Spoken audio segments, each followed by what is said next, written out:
Hello everybody, I'm back here to do another video, and it's kind of odd that I'm doing another one the day after I did my previous one. Since I was focused on The Dark Crystal, I figured I would focus on its sister film. It's kind of funny because both movies are entirely different, and this is Labyrinth. Labyrinth debuted all the way back in 1986, and once again it was the brainchild of Jim Henson, who this time he has now turned into a solo director for Labyrinth. Labyrinth is I mean, it's pretty well known by now. I don't know if I have to go deep into detail of the story, but I might as well if there's anybody out there that hasn't seen it yet. Labyrinth is basically about a teenage girl named Sarah, played in the film by Jennifer Connelly, who is basically upset about the fact that she has to babysit her baby brother Toby for another night. And she is so deep into she's basically she's like a little kid in a teenager's body, pretty much. She's still obsessed with the world of fantasy, and she basically wishes for the goblins from her favorite story, Labyrinth, to take her baby brother away. Well, unfortunately, the saying goes, be careful what you wish for, and she wishes for that to happen, and sure enough, they take him away, and then she realizes, oh, what a terrible mistake she just made, and then all of a sudden, the Goblin King himself, Jareth, played by David Bowie, shows up and basically tells her, hey, you wanted it to happen, I did it for you. And now she's like, oh, I want my brother back. So he says that in order for her to get him back, she has to navigate through a massive labyrinth, a giant maze, to basically reach his castle. And she has only a certain amount of time to do so. And along the way, she encounters a lot of mythical creatures, a lot of friends, a lot of foes. And during her search, she slowly but surely begins to mature into a much more, slowly is coming into adulthood over the course of the movie. So, yeah, over time, the movie came out back in 1986, as I said, and unfortunately, when the movie debuted in theaters, it was an unfortunate flop. The movie was made on a pretty big budget of around $25 million, which, at the time was a pretty huge amount of money. And 1986 was, and also, I just realized George Lucas was an executive producer on this movie. And this movie came out the same year he had Howard the Duck come out. And like Howard the Duck, and like Labyrinth, Howard the Duck was also made on a pretty huge budget. And unfortunately, just like Howard the Duck, Labyrinth unfortunately flopped. And it wasn't met with the greatest of reviews by critics upon its release, but over time, the film has gotten a bit of a critical reevaluation, and also, not only that, once it came out on home video, it actually turned into a massive cult favorite over time. But unfortunately, the film did take a heavy toll on Jim Henson's career. And not only that, also his health, because I think his son Brian Henson, has confirmed that the failure of Labyrinth, Jim Henson took the failure of that movie pretty seriously, and unfortunately it hit him pretty hard in the last few years of his life that led to his tragic passing in 1990. But I'm hoping Jim Henson, wherever he is up there, is happy to know that this movie of his went on to become a massive, memorable favorite among fans. So, it really is a shame. Yeah, it's kind of a shame that the film didn't get the box office attention like The Dark Crystal did when it came out, because like Dark Crystal in my previous video actually did turn out to be a pretty decent hit when it debuted. Also, something I wanted to point out, something I should have mentioned in my Dark Crystal video, I was actually born the year after Labyrinth came out in 87, so I was not able to see either of these two movies when they first came out in theaters. But my local movie theater has a flashback cinema. They actually put both of these movies back on the big screen, so I was able to watch Dark Crystal and Labyrinth on the big screen, And oh yeah, something else I want to bring up. Many of the crew members that worked on The Dark Crystal did work on Labyrinth. I mean, both films were scored by Trevor Jones. ILM, Industrial Light Magic, the visual effects company that George Lucas had made for Star Wars, they worked on both movies. And something I should have brought up in my Dark Crystal video, Gary Kurtz, who was the producer of Star Wars, was the producer of the original Star Wars. Yeah, I just said that. I don't know why. Yeah. And George Lucas, of course, executive produced Labyrinth. Oh, yeah, and the other thing is Terry Jones. Terry Jones of Monty Python. He actually wrote the screenplay for Labyrinth, and he sadly passed away a year or two ago, so another another famous icon gone, unfortunately. Labyrinth has been released on home video countless times over the years, and I've actually owned... This is actually my third incarnation of the movie. I actually had the original DVD from '99, and then, just like The Dark Crystal, also got an anniversary release on DVD, which was 2 discs, and came with a wealth of extras. And Labyrinth, honestly, is much like The Dark Crystal when it comes to Blu-ray. They're both almost identical. And honestly, the Blu-ray is, and I am aware that Labyrinth did get another release on Blu-ray, an anniversary release, much like The Dark Crystal. You know, it has the Digibook version, and there's the 4K version, which the 4K you can easily get for like $10. A buddy of mine got it pretty cheap, so. But I'm perfectly happy with this Blu-ray here for Labyrinth. The video quality on the disc is good. I don't think it's as strong as what the Dark Crystal has to offer, but it's still a really good transfer of the movie. Of course, 1080p high def, as you can see here. It's also in the same Panavision format as the Dark Crystal, 235x1, so it's got the bars and all that. Honestly, the video quality of Labyrinth, you know, it's like up and down. You know, it looks good. It looks good for what it is. A lot of detail, a few smidgen spots of grain and blurriness that shows up every now and then. But for the most part, the Blu-ray actually holds up pretty well. So out of a rating of 5 stars, I would give the Blu-ray quality, the video, a 4 out of 5. Not as strong as the Dark Crystal's video, but still, it looks really good for what it is. The audio, honestly, sounds pretty good. I don't know if it's as strong as what the Dark Crystal has to offer, but once again, the audio still is pretty good. It's in, yeah, English, Dolby True HD 5.1, pretty much. So yeah, the audio, once again, actually is quite a shiner. I would say out of 5 stars, once again, give it a 4. As for the bonus features, once again, there's actually a decent wealth of material to be found on here. Though it's not as extensive, doesn't look like it's extensive as what the Dark Crystal has to offer, but still, what's on here, though, is pretty amazing. Basically, there's only one Blu-ray exclusive that's included here. It's a PIP track. It's not like the one from the Dark Crystal's Blu-ray, because it's a storyboard track. This is actually like a video commentary that plays during the movie, and has interviews with many of the people that worked on the film. It does offer a wealth of information on the making of the movie, so, and it's also pretty cool to watch a video commentary while you're watching the movie. It really is. That's one of the features I really liked about, that's one of the things I really like the Blu-ray format for, is that it can actually do that. And it's a shame you don't see that too often nowadays on most Blu-rays now. Most of them don't really do that anymore. 4K doesn't even do that. In fact, most of the bonus materials, they don't even put on 4K releases. Most of them are just dedicated only to Blu-ray. And of course, it gets all the original bonus features. There's a commentary with Brian Froud. It's almost like the part 2 of the commentary from the Dark Crystal Blu-ray. Once again, Brian Froud speaks an awful lot about the movie, talks about his experiences working on the design for the film, working with Jim Henson, working with the designing the characters, designing the costume, the arts for the movie, stuff like that. Making of documentary Inside the Labyrinth is a documentary that was made during the film's production.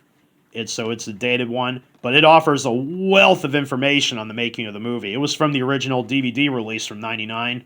Unfortunately, that was like the only major feature on that DVD, but it was still worth it. And it's a good documentary to watch. Definitely recommended. And so we get a brand new one called Journey Through the Labyrinth, and it's a 2-part documentary called Kingdom of Characters and the Quest for Goblin City. And it's, again, a retro documentary that talks about, looking back on the film. It also offers a lot of deleted test work footage and stuff like that. And it's like, again, part 2 of the documentary from the new one for the Dark Crystal's Blu-ray. So yeah, pretty much all this bonus material stuff was mostly like the commentary and the brand new stuff was actually made basically all at the same time. So that's why, honestly, to me, the Labyrinth is almost like a perfect sister film to the Dark Crystal. And once again, it's BD Live enabled, which that has been discontinued years ago. So unfortunately, that doesn't work.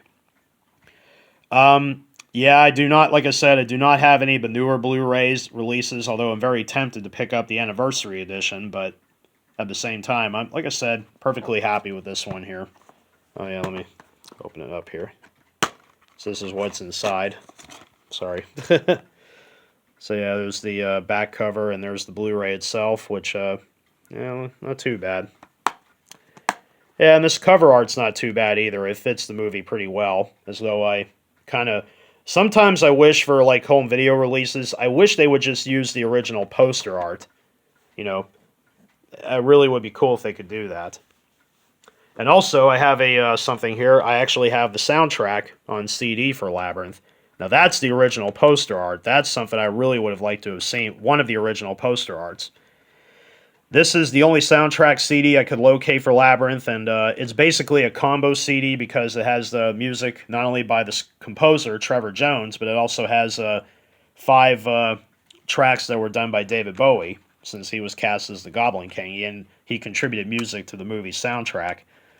They include Underground, Magic Dance, Chilly Down, As the World Falls Down, and Within You.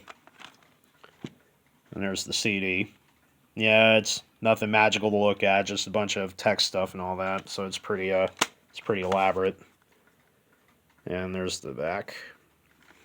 I don't know if the CD is available. I don't know if you can get it anywhere. I mean, I'm assuming it's way easier to get than the Dark Crystal soundtrack, so this one will be a lot easier to find. I think I spent like $15 getting this one. The Blu-ray you can get pretty cheap. It's like $11 brand new. The anniversary edition, I'm not sure. The 4K version, a buddy of mine got it at Best Buy for $10. So this movie's not hard to come by. As for the movie itself, out of 5 stars, it gets a solid 5 for me. I mean, this movie is just too much fun. Like the Dark Crystal, it's a perfect. It definitely makes for a perfect 2-part movie marathon. And if you're bold enough if you want to look for The Great Muppet Caper, the other film Jim Henson directed, I would say go for that one too. But Labyrinth definitely gets a pass on me. I mean, I grew up with this film as a kid, and it holds a special place in my heart. It really does. And it's great to see Jennifer Connelly, go on to have a big career in film after Labyrinth, many years after. I mean, 2001, she did the film A Beautiful Mind with Ron Howard, and she got the Oscar for Best Supporting Actress for that movie. And very recently, she just did Top Gun Maverick with Tom Cruise. And Labyrinth came out the same year as the original Top Gun did. But unfortunately, unlike unlike Labyrinth, Top Gun was a huge hit. Labyrinth, unfortunately, wasn't. The special effects in Labyrinth, I think, hold up pretty well. The production design still looks really amazing. I mean, all the creatures and the look of the movie, everything, I think, it's another movie that I think, stands the test of time, much like The Dark Crystal. The visuals look great. The production design is great. And it really feels like, you're actually there. And it's an absolute shame that this film bombed when it came out. But, as I said, the good news is that over time, once it got to home video, it suddenly became popular again. And it even got a critical reevaluation. Some of the critics that were harsh on the movie when it first came out kind of went like, well, over time it holds up pretty well. And the popularity of the film rose so high that at one point there was even a manga comic series that was made that acted like a spiritual sequel to Labyrinth, where it focused on Sarah's baby brother, Toby. Oh, by the way, in the movie, the little baby that played Toby was actually Brian Froud's actual son, Toby Froud. Yeah, Brian Froud, the conceptual designer for the movie, that was his infant son, Toby, who actually followed in his dad's footsteps as he became a puppeteer and creature designer himself in the later years. And I don't know if he has any major memories of working on Labyrinth, who knows. I'm sure Jennifer Connelly to this day may have good memories working on the movie, and obviously working with David Bowie, who practically became immortal thanks to this movie. Yeah, everybody. No, David Bowie a lot obviously is more known for his music than he is for acting. Because yeah, when it comes to acting, he only appeared in like a handful of movies. You know, Man Who Fell to Earth, The Hunger. Um, he even had a small cameo in the Ben Stiller film Zoolander, and he even got to work with Christopher Nolan as played Nikola Tesla in The Prestige. Great movie. If you haven't seen that, definitely look it up. So yeah, he actually has had an interesting career in movies. Like I said, not a big one, but you know, and I think he played. I think he played Pontius Pilate in Last Temptation of Christ by Martin Scorsese, a couple years after Labyrinth. I think he was in that. Pretty sure. So yeah, it's amazing that both of these. Yeah, Jennifer Connelly went on to make it big in later films after Labyrinth. So I mean, that's great, and she still looks amazing for as old as she is. She still does.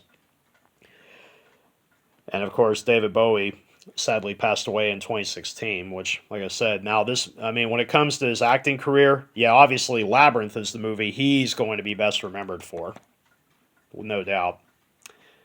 So, and his music has become as immortal as he has. I mean, even the music for Labyrinth, I mean, I even have a greatest hits CD of his, and none of the songs from the Labyrinth soundtrack are on there.